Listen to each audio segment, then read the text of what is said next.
নবী হে, ধৈর্যশীলদেরকে আপনি সুসংবাদ দিন। ধৈর্যশীলদেরকে সুসংবাদ দিন, তার মানে বিপদে ধৈর্য ধারণ করতে হবে। প্রিয় ভাইয়েরা, ইন্নামাস সাবরু ইনদা সাদামাতিল উলা। বিপদে আমরা অনেক সময় প্যানিক হয়ে যাই, অস্থির হয়ে যাই, কি করব, হতাশ। না, মুমিনরা হতাশ হয় না, ধৈর্য ধারণ করে। কি করে? কি করে?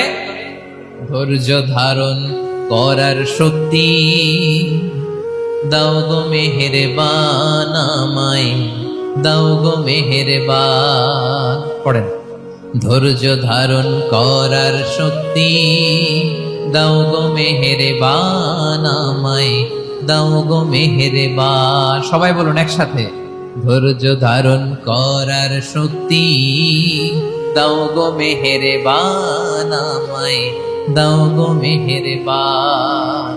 বুকের ভেতর ব্যথার নদী বইছে অবিরা, বইছে বইছে অবিরা। পড়ুন, ধৈর্য ধারণ করার শক্তি দাও গো মেহেরবান আমায়।